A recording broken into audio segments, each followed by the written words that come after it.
Bro, I cannot wait for seeing this new episode of The Flash all dolled up, man. This is gonna be this is gonna be dope as hell. Now, The Flash has teased the rough waters ahead for Barry and Team Flash, with the bendable new villain Ragdoll set to cause problems in All Dolled Up. Actor Troy James's contortionist character may impact the West Island family in a potentially permanent way. Speaking with Cineblend, aka shout out to them as well, Cinema Blend, James says Ragdoll's Barry napping will change things up for the super family. And he said, and I quote, "It's interesting in the scene in the sense that when you find out what Ragdoll is trying to do and how he gets involved with the West Island family, you know that Barry gets kidnapped and Iris has to step up to save the day.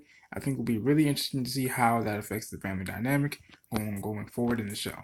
Most def. As has been the case before, Iris will have to step up to save Barry from almost certain doom. Now, the role reversal will seemingly put Iris back in the face of danger, and recent preview footage depicts Iris ready to face Ragdoll with Ralph at her side. I mean, it would make a lot of sense. I mean, I want to see the elongated man against Ragdoll. I want the elongated man to have his own little super villain for it, if you think, and if you will. And I feel like that's what Ragdoll is for Ralph, is to have his own little villain. You know what I mean? I just wish it would kind of happen with and I like how, and I will say this. I'm going to switch my words up here a little bit. I think with Ragdoll being a contortionist, and excuse me, I'm sorry, clearing my throat. I feel like with Ragdoll being the contortionist that he is, and with Ralph being stretchy as well, it's a nice big stretch off, if you ask me, between the two of them. For Iris to have Ralph right there is pretty damn smart, and so I really look forward to see what happens Tuesday, man. I really do. Really, honestly, how Barry will react to that is anyone's guess. Although we can assume the Flash isn't going to be too upset that his wife steps in to save him from his flexible and frenzied foe. Duh. I mean, you got Ralph right there. He stretches too. They can duke it out while Iris tries to free Barry and so forth. But I'm also looking forward to seeing just what exactly drove Ragdoll to this point as well. Now, perhaps the answer lies in other family ties beyond Barry and Iris. Troy James teased that Ragdoll's behavior could be a result of his own upbringing, revealing viewers will learn more about his combination variation of the Flash villain and the origins that inevitably lead to his situation in his Arrowverse debut. And he goes on to say, and I quote, Ragdoll has a bunch of family issues. Yeah, don't we all? And you get to see that in the episode as well. I think you'll find out why he is the way he is. End quote. So I look forward to seeing how that goes down for real. Troy James shared with Cinema Blend, shouts out to you guys once more, that the Arrowverse version of Ragdoll will be, yes, I'm so glad I was so spot on with this, will be a blending of the two portrayed in the DC Comics. That is, specifically, Ragdoll will have the natural flexibility of OG Ragdoll, Peter Markle, while also the sadistic nature of his son, Peter Markle Jr. Thank goodness. Nice, nice, nice, nice. The more twisted nature of James's live-action villain could be a result of past family traumas, which can have both Barry and Iris looking inward at their own parenting decisions. Now, mind you, before this last episode, we learned why Nora hates Iris so much, and that's because in the future, it wasn't until 6 months later in Nora's time that she found out that she had speed force in her. She had speedster powers. She was a speedster. And Iris actually dampened her powers all her life. And I'm still wondering exactly who the hell gave her that knowledge. You dropped that gem on Nora, to figure out that, hey, guess what? You have powers just like I do. I'm thinking maybe it could be Eobard Thawne, because he did say last, look, I wonder what face I'll be wearing next time I see you. And Barry goes, I can't wait. That happened on Crisis on Earth X last year. So maybe Thawne could be wearing a new face, getting that barrier. Maybe he just said, you know what? I sense something's going on with the Flash family. I'm gonna go fuck with him for a little bit. You know what? I know what I'll do. Since Barry's gone, I'm gonna fuck with his daughter. I'm gonna fuck with his family.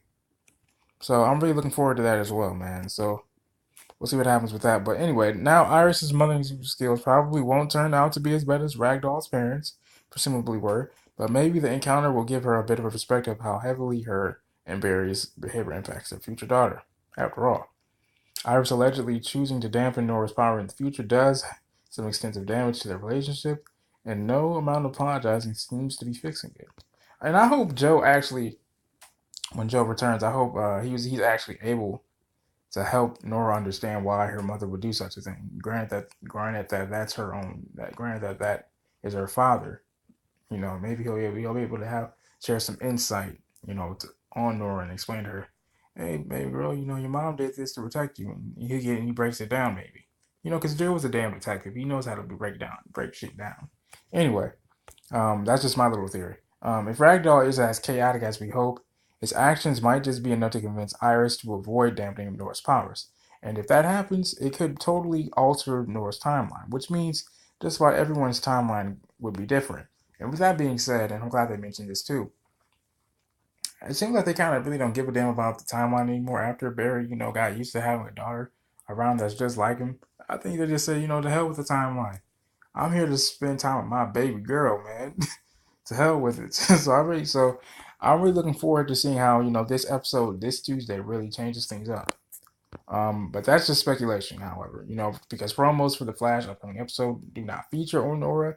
We're not sure what the future speedster's up to during the quest to save Barry, but I'd find it surprising if she were unavailable to help Daddy Dearest in his time of need. Perhaps the reason she's not involved is due to her ineffective collaboration with Iris, but then again, that would be a bit of an excuse because what if her stopping Ragdoll, brings, a sense of gratitude and thankfulness towards a relationship with her parents, you know what I mean? Being, very excited with Iris in terms of her dampening her powers. You know what I mean? So let's see how that goes. But which would all which would itself play into the overarching theme of how Ragdoll may affect the West Balance. Exactly. Real quick, I just want to say, Ragdoll looks like a version of Jigsaw and a Stretch Armstrong toy, man, put together. I'm just gonna say that. I know that's a poor joke, but I had to go for it. Anyway, Troy James couldn't reveal all the secrets of the Flash's episode ahead of its premiere, duh. But told Cinema Blend he was more than thrilled to be on the CW series. The actor has found much of his work in genre series over the years and achieved new heights of fame in 2018 for showcasing his insane flexibility on America's Got Talent. James wasn't sure if the Flash casting team saw his viral video, but did have his suspicions since the turnaround time on his casting was as fast as Barry. Facts. And he went on to say this, and I quote, I'm pretty sure that the powers that be in the casting saw my America's Got Talent video. Because when I sent them my tape, the turnaround was within an hour. I sent them my demo tape, and then an hour later they called back and said, how quickly can you make it to Vancouver for the Flash? End quote. And that's just beautiful, man. That really is. Now, also known for his stellar work in Channel Zero, The Dream Door, as Pretzel Jack, and as Mon Gruel on The Strain, I remember that. Troy James is becoming a no-brainer choice for physically unique antagonists who are creepy as hell. Now, since The Flash doesn't get too spooky all that often, Cinema Blend's Nick Venable acts the actor. He has experience on The Flash set. Saw him trying to get a frightening rise out of his temporary co-stars. He said this, and I quote, it's funny because I wanted to, but at the same time, I was very well aware that we were on the set of a superhero show, a very popular superhero show, and probably I'm like a guest star, and I don't want to cause any mischief. I don't want to get in trouble. I kept feeling like, what the heck am I doing on the set of Flash with all these really awesome people? But we did get into some behind the scenes mischief.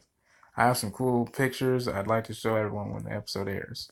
Big ups, man. I would love. I can't wait to see that stuff, man. Troy James has already posted a couple behind the scenes photos to his Instagram. I'll have to check that out, and I'll probably make a little video about that too. And that segment would indicate more on the way when All Dawned Up actually airs. Now, in the meantime, fans can only guess how he used his unique bending ability to amaze his Flash co-stars when the cameras weren't rolling. It wouldn't take much, as his America's Got Talent video was still more than enough to cause the person's jaw to drop to the floor. People have experienced some jaw dropping at the expense of Troy James's channel. James's Channel Zero, the Dream Door character, Pretzel Jack, who was straight up nightmare fuel for even the bravest of folks. James noted the timing of the pre-rises created an interesting parallel between the childhood clown and the metahuman psycho. He went on to say, and I quote again, both of those happened around the same time, and there are some similarities because Pretzel Jack is a killer contortionist clown, and then you have a ragdoll. And then you have Ragdoll, who kind of does have the clown motif going on there with the white face and the Raggedy Ann hair, but they are different. Ragdoll talks. Most deaf. You know, and we'll be able to hear Ragdoll talk pretty soon on The Flash when it airs on the CW Tuesday at 8 p.m. Central Time. For a look at what else is happening on television for the 2018's end, be sure to visit the bookmark on Cinema Blend's handy fall premiere guide. This has been your boy Cherry Speaks. So man, I love you guys. Make sure you guys hit that like button. Shout out again to Cinema Blend for this information. As always, shout out to Troy James. I'll be looking out for your stuff, man. I saw your video; it was pretty damn dope, and things of that nature. I'll just check out his Instagram to see those behind the scene photos after the episode airs, and I'll post a video about that too, if I can. This has been your boy Cherry Speaks. But you guys hit that like button and hit that subscribe button. If you guys have any requests as to what videos you guys want to do next, please let me know in the comment section below. They're always welcome. This has been your boy Cherry Speaks. God bless.